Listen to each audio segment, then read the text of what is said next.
I feel like I don't really care about this enough to make it a segment because I think that J.K. Rowling should just die in obscurity already.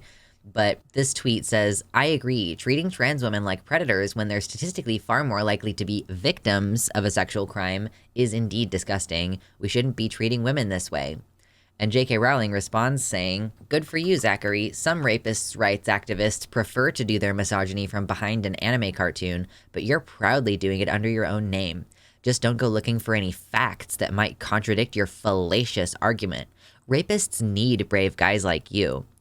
Like, I just want to say that J.K. Rowling has gone fully off the deep end because it is statistically, objectively the case that trans women are far more likely to be victimized. They're more likely to be victims of male sexual violence than they are to be perpetrators. And not only that, but if the American statistics can be reflective of what's going on in the UK, trans women actually have a higher lifetime rate of sexual assault than cisgender women do. Like, cisgender women have like a roughly 1 in 5 or 20% rate of sexual assault, whereas transgender women have like a roughly 30 to 33% rate of lifetime sexual assault.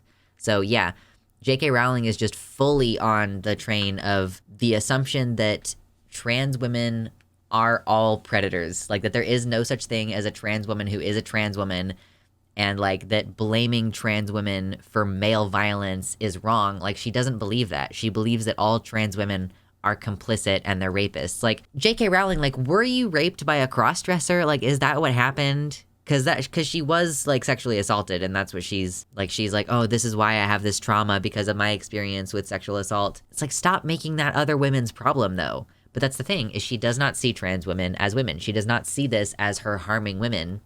She's literally blind. She literally is going to, in your face, say, I don't believe that trans women are ever victims of male violence. Like, that's basically what she's implying here. So I just think, she's pathetic and she should die alone already. It seems like someone would slap her with a defamation lawsuit for accusing them falsely of supporting rapists' rights. It's liable for her to accuse them. But what are you going to do?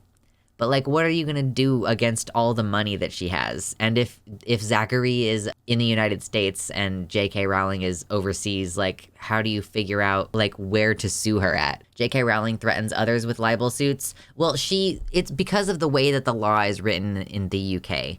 Like, they don't have free speech the way that we do here. And it's much easier to get someone on a libel charge there than it is here. So if you're an American, you should loudly say, J.K. Rowling is a transphobe and a TERF, because she can't sue you in the same way that she can sue someone in the UK. The UK is very misogynistic.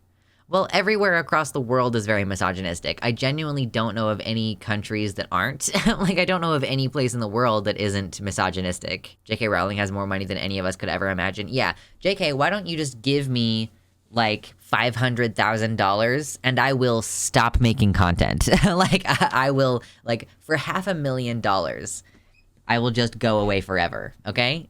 It's not even that expensive. All right. Thank you so much to my patrons and potential future patrons. I especially want to shout out Tiago Nascimento, Mersh Rolvog, Michelle Frateroli, Amanda B, Wellington Marcus, Michelle Winter, Danielle McDonald, Suzanne Maynard, Spooky Heather Sylvia, Past Null Infinity, Jamie Jam, Nova, Elizabeth Bartell, Sojo, Sarah A, Kevin Young, Athiet, Desi Quiche, Liam Hodgson, and Mr. Atheist.